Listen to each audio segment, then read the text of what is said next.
Gloria Natikunda ng'atemera mu myaka 26 yagambibwa okutemulwa bba Robert Ssewannondo w'emyaka 35 namutta olwaleero ng'obudde bukya. Bino bibadde ku kyalo Bbaale ekisangibwa mu Masuliita Town Council mu disitulikiti y'e Wakiso.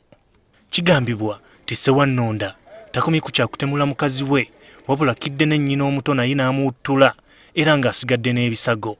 Bano babadde n'abaana 2.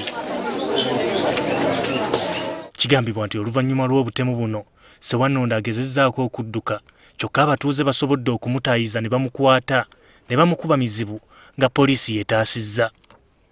John Bosco Kimulinga yaliko ssentebe ku kyalo Bbaale aliko byatubuulidde. Nankwata ku mukono ng'agezaako okumpa ekyama nanga nti no ebyekika bintawaanya naye bwe mba nzise omuntu mu nkola ki? Bw'atuuse wano we tuyimiridde wennyini n'agenda ng'anta tutuuse mu kkubo n'atandika okudduka. Agamba nti wabaddewo okwezooba okukwata Ssewannonda. Awo omuvubuka omu ayitibwa Mwesigwa n'atuyamba n'aleeta amawulire ng'enduulu aziwulira eri mu kikko nti oyo gwe mutaayizza si omuntu mukyala wa musse. Kati ne twongeramu amaanyi okulabika nti omuntu oyo tatuddukako era ne ndagira abantu bamukube okutuuka kwagondera. Ettemu lino abatuuze balitadde ku nsonga za njawulo. Babadde bagezaako okutawulula bayuzeemu akantu kano we bali naye nga maama waabwe omuto atabazaala nga yakagula.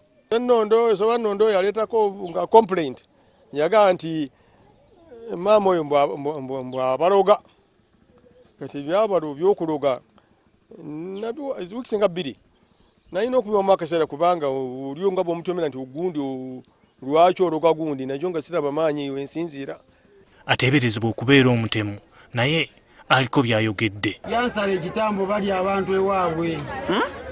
Yansala ekitambo ekyo kibadde kinsuula eddalu. Bwe mba mulina abantu bammwe nga balina obuzibu ku mitwe bannaye mubatwale wa bwe batosobola kumutwala butabikatuukirira poliisi ekuli okumpi ekuyambe.